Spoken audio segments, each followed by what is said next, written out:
राजस्थान की एक पूरी युवा पीढ़ी के भविष्य को अंधकार में ले जाने की, राजस्थान की जनमानस की व्यवस्था के प्रति आस्था को धूल में मिलाने की एक बड़ी कुत्सित एवं घृणित षड्यंत्र के एक मुख्य सूत्रधार बाबूलाल पुत्र नाथाराम को असम के कामाख्या मंदिर से वापस आते समय गिरफ्तार करने में जोधपुर रेंज की साइक्लोनर टीम और एसओजी की टीम को संयुक्त रूप से एक सफलता मिली है। एक बहुत ही बड़ा घोटाला, महाघोटाला, जो कई भर्ती प्रक्रियाओं में फर्जी सर्टिफिकेट के आधार पर फर्जी अभ्यर्थियों को चयनित कराने का एक बहुत बड़ा गोरखधंधा लंबे समय तक चलता रहा था, जिसके तहत शारीरिक शिक्षक भर्ती परीक्षा के मामले में एसओजी में एक प्रकरण दर्ज हुआ। स्कूल व्याख्याता परीक्षा के संबंध में 2 प्रकरण आरपीएससी के द्वारा दर्ज कराए गए अजमेर में, और इन सभी में एक ही तौर तरीका सामने आ रहा था कि जो भी अभ्यर्थी परीक्षा में बैठ रहे थे उनको संदिग्ध विश्वविद्यालयों से बैक डेट में फर्जी प्रमाण पत्र दिलवाए जा रहे थे। इस कांड का एक मुख्य सूत्रधार बाबूलाल पुत्र नाथाराम, निवासी बिलाड़ा, जोधपुर, उसको गिरफ्तार किया गया है।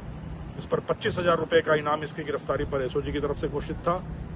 यह स्वयं जोधपुर के लूणी इलाके में राजकीय माध्यमिक विद्यालय में अंग्रेजी का वरिष्ठ शिक्षक था और अनगिनत विश्वविद्यालयों से अनगिनत विद्यार्थियों को अनगिनत फर्जी प्रमाण पत्र दिलाकर फर्जी तरीके से चयनित कराने का एक जघन्य अपराध इस अपराधी के द्वारा किया गया, जिस कारण इस पर 25,000 रुपए का इनाम भी दर्ज था। पर यह बेहद सतर्क और चालाक अपराधी नाम सामने आने के बाद से ही लगातार फरार चलता रहा और कहते हैं 900 चूहे खाकर बिल्ली हज को चली। फर्जी तरीके से गोरखधंधों से अकूत संपत्ति अर्जित करने के बाद मन में पुण्य की लालसा जगी और यह असम के कामाख्या मंदिर की माता की शरण में चला गया, जहां जाकर यह आरजू करता रहा, मिन्नतें करता रहा, कई अनुष्ठान किए बच जाने के लिए और लंबे समय तक बचा भी रहा। पर वहां जाकर भी इसकी भूख नहीं खत्म हुई और एक बार फिर शिलांग के किसी विश्वविद्यालय में इसने फिर उसी धंधे के संबंध में संपर्क किया और वहीं से यह एसओजी और साइक्लोनर टीम के रडार पर आ गया। हम लगातार इसके पीछे लगे रहे। पकड़े जाने के पहले कामाख्या मंदिर से चलकर दिल्ली के आनंद विहार को चलने वाली एक्सप्रेस ट्रेन के वातानुकूलित डब्बे में या AC2 कंपार्टमेंट में बैठा रहा। शातिर इतना कि अपनी सीट पर न बैठकर दूसरी सीट पर बैठा रहा और टीमें ट्रेन से इसके पीछे लगी रही और आनंद विहार स्टेशन पर पहुंचते ही इसको दबोच लिया गया। इसकी पूछताछ से कई सनसनीखेज बड़े बड़े खुलासे सामने आ रहे हैं और हम उम्मीद करते हैं कि इसी के साथ इस बड़े गोरखधंधे का, इस बड़े षड्यंत्र, इस बड़े घोटाले का एक बड़ा पटाक्षेप होगा। इसी की गिरफ्तारी के साथ समस्त राज जो इसके पास पड़े हुए हैं उनका खुलासा होगा, षड्यंत्र के तार से तार जोड़े जाएंगे और एक बार फिर हम पूरे राजस्थान की युवा पीढ़ी को और यहाँ की जनता को यह आश्वस्त करना चाहते हैं, यह जो भी षड्यंत्र हुआ, साजिश हुई, यह घोटाला हुआ, यह सिर्फ एक अपवाद था।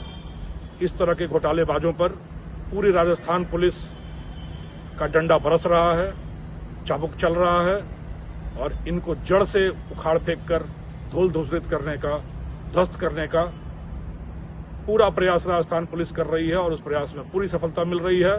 पूरी युवा पीढ़ी का भविष्य उजाले की ओर है। हमारी व्यवस्था बिल्कुल स्वच्छ, निष्पक्ष एवं पारदर्शी है। आप अपनी मेधा पर, अपनी मेहनत से, अपने परिश्रम से, अपने पसीने से जीवन में जो मुकाम हासिल करना चाहते हैं वो करें। कभी भी इस तरह का शॉर्टकट या बाईपास लेने की कोशिश न करें। यह इस बाईपास और शॉर्टकट की अंतिम मंजिल हमेशा जेल की सलाखें हैं। इसलिए अपनी मेधा से, अपनी मेहनत से, अपने परिश्रम से, पसीना बहाकर, मनोयोग से जिन जीवन में जो भी पाना चाहते हैं उसको पाएं और इस तरह के शरारती तत्व जो कुत्सित और घृणित अपराध कर रहे हैं उन पर पूरी तरीके से राजस्थान पुलिस का शिकंजा कस चुका है। इन पर गाज गिर रही है और यह शीघ्र ही आपको पूरी तरीके से नेस्तनाबूद दिखेंगे।